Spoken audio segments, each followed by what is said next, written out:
What is up, everybody? Good morning. Good morning. Good morning. He's got a weird fin right there.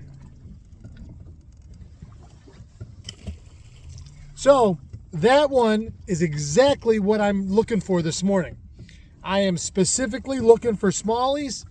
I have special guests tomorrow.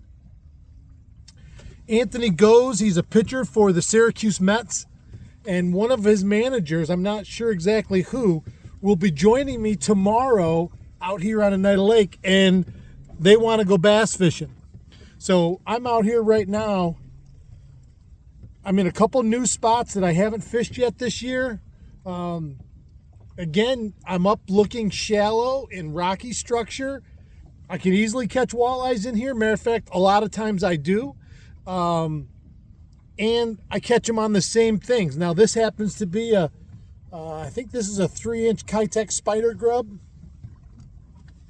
Matter of fact, you can see they've destroyed the tail right off it. On a 1/4 ounce football head. And I'm just dragging it and kind of popping it through, and I use my imagination, and I think this is a crayfish, and it kind of skitters, like that. It's just tick, tick, tick, real light, ticking off the bottom. I'm feeling for those rocks, and like that fish right there, it's that moment, that split second of weightlessness, and that thunk, like that. As soon as you set the hook, he comes right up out of the water. Love it. That's a beautiful fish. Not a giant, but 2.5 pounds, give or take.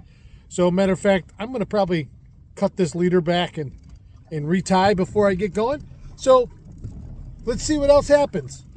It is Sunday smallmouth, getting prepped for tomorrow. So, all right, let's see if I can find a little thing that works. Keep your tip up. All right, here's number 2. Look at his mouth. It didn't stop him from eating any. First cast on a swim bait, so I'm going to leave this spot. I don't want to start proking all of them here. Now, I mean, not that you would. Don't get me wrong. But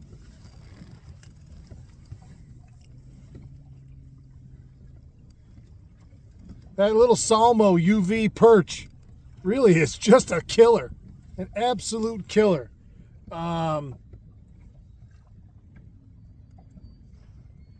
So, again, I'm in the same spot that I was just a few minutes ago.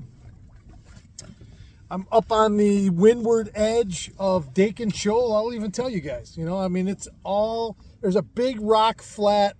It goes up and down, a lot of humps in here. I mean, you could spend all day just fishing this one piece. I think Oneida a lot of times intimidates people like Shackleton. You could go to Shackleton, you could spend a week fishing Shackleton, and if you really fished it, it would take you way more than a week to learn it and fish all those different humps. So I think sometimes people go to a spot and they're like, I made a drift through and I didn't do anything. I'm going to go to another spot. I just think sometimes you gotta stop and pick it apart. Spot lock, if you have it, is an absolute game changer. Every time I hit that button and it holds my boat right in place, I think of what my grandpa would say. The technology is so. I remember when him and I bought the very first Lowrance fish finder. It was a flasher, and then I remember the first LCD we bought. I say we, I was just a kid. But if you've been around my channel for a while, you saw the old boat. That was his old boat that I not started on, but I fished on all through from middle school on, all through high school and before the Army. And then before he passed away, so it was all mounted over in a corner. You kind of used it to see how deep it was. It wasn't, the screen was this wide by about this tall. And, but spot lock is something now that, to me, is one of the biggest technological advantages you have, because with the combination of your electronics, so I'll show you.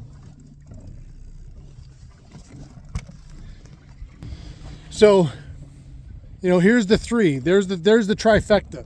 There's spot lock trolling motor up there. I'm using my side view imaging when I'm moving. This is my regular 4-color sonar, and this is my 2D down scan. So that's how my unit is most of the time. Down here, I have just my GPS screen, and this unit is just for GPS. So I can zoom out. I have the colors every 5 feet, or 10 feet, 5 feet, 5 feet. So I can see visually where I am much quicker. Red is obviously danger. That's the shallower stuff. So I use my GPS map to get into the humps and look and see where I am. Then I use my side scan, which is really, really incredible, to look for what the bottom is. And what I mean by that is is it rock? Is it soft bottom? Are there weeds? Are there a weed edge? This right here tells you an incredible amount of information. Now in 11 foot of water, I'm not looking for fish on the down scan, because chances are if I drive over them in that shallow water, they're going to scoot off to the side anyway. But I'm looking for what my bottom is, where I'm at, and then I hold still. And then whether you power fish it, whether you're finesse fishing it, whether you're jigging it, whether it's for bass or for walleye, it doesn't matter. Because now I've caught 2 smallmouth here. Both of those bites could have been a sheep's head, a rock bass, a walleye, or a smallmouth. So that's a real quick, like that's really a pretty 90% of the time overview of how I'm using my electronics in shallow water. Now I'm not talking about deep water jigging, looking, that's different. That's a little different, and we'll do that another day. But if I'm in looking around shallow, that's how I'm using my 3 pieces of equipment for my boat. And that's how I do it. There's a lot of other ways to do it, but that's how I do it. So there's something for you right there. There's your tip of the day. And it gives you a better idea of how you can sit and pick apart a spot. Because I'm on the top of this one little hump in and amongst all of these different ones. I've only checked one spot so far. You know, I could be here all day. I'm gonna get out of here, and on my way back towards home, I'm gonna stop and hit a couple other spots. But you could stay here all day and just move yourself around and do it like that. So awesome. Thank you guys for joining me. I'm not done yet, but I hope you enjoyed that little tidbit. Again, that's just how I do it. I'm not telling you that's the way to do it. That's just how I do it, and I'm sharing it with you. Well, I just hung up with you guys, back-to-back casts. I flipped it out there. I got about halfway back through the retrieve on that swim bait, and thunk. I'm like, I'll make one more cast here. I've not seen it yet, so we'll see what it is. Dog and acts like a big smallie.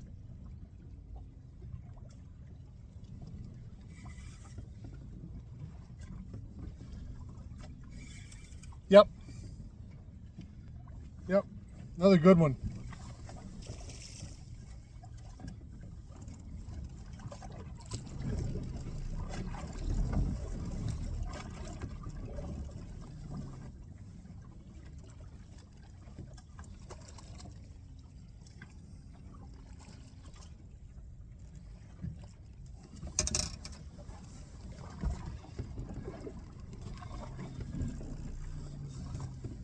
Look at the 2 big black spots on its tail.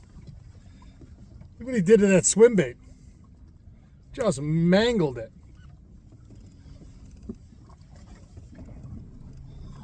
That's number 3. It's not a monster. It's not a monster. I mean, it's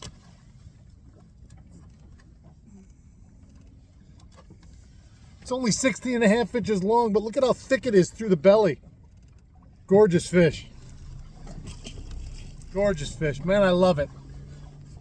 Again, if you've been around my channel for long, I do a lot of walleye content, and you know, I have walleye tournaments, and we have an app, and you know, walleye is a big part of my life and my fishing life. But boy, I love me some smallmouth. I am a smallmouth guy through and through from birth. I grew up with my grandparents up on the St. Lawrence River, and man, do I love catching smallmouth. When we'll be on the St. Lawrence, I'll be on the St. Lawrence. Later on, it opens up next weekend. And I'll be up there chasing those big smallies. I've yet to break 6 pounds for myself personally, but this year that's gonna change. So, all right, well, let's. I gotta move. I've already poked 3 in here, and I don't want to keep doing this. So I'm gonna slide out of here, and we'll see what happens. All right, everybody, let's wrap things up for today.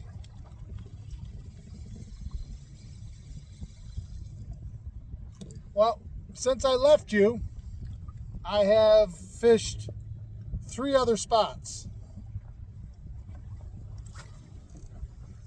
0 bites. So I'm on a big flat right now, 10 foot of water, and I'm just power fishing over the top of it to see if anything's willing to play. It's late. It's 11. Well, it's late for me. It's 11 o'clock in the morning.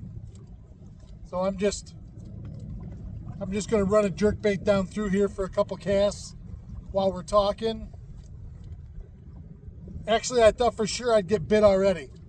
I started up at the top of it with a lipless on the upwind side and kind of, I don't want to say jerking it, but fairly fast, letting it vibrate, pausing it, pulling it, but nothing. I'm shocked that I'm not getting bit on this big rock flat.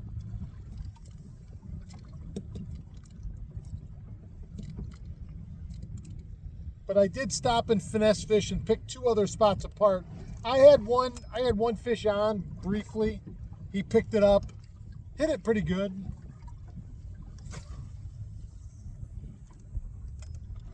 I just farmed it.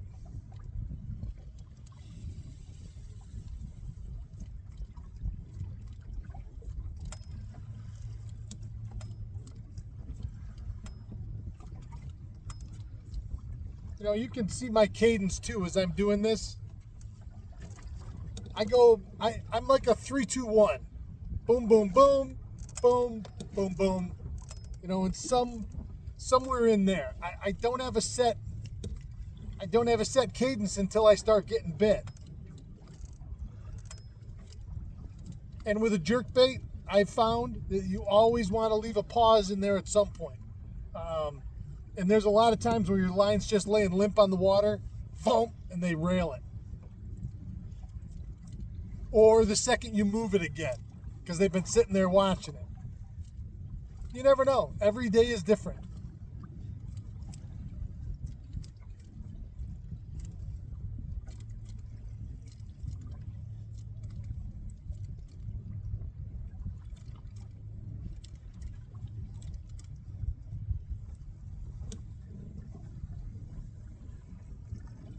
All right, let's do last cast.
All right, well, that'll do it. I'm going to get out of here, go be productive.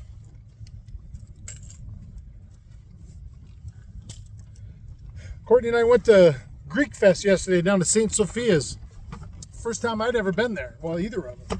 Boy, what a big, amazing operation. The huge church. We went in the church. It's beautiful. The murals painted on the ceiling and the walls were just like nothing I'd ever seen. Gorgeous. The food was outstanding. They had music, live music, dancers, doing the traditional Greek dances and stuff. It was a lot of fun. I've never done that before. I don't know. It's a beautiful day. We may go to Taste of Syracuse today. We'll see. That's always a good time as well. So, hey, I'm excited for tomorrow. I hope you guys are too. Join me. Maybe we'll do a live somewhere in there too with Anthony Goes from the Syracuse Mets. And again, I'm not sure who he's bringing with him. He said one of his managers. I don't know if it's the manager. I'm not sure. So stay tuned tomorrow, and we'll find out. Have a great Sunday. Keep your tip up.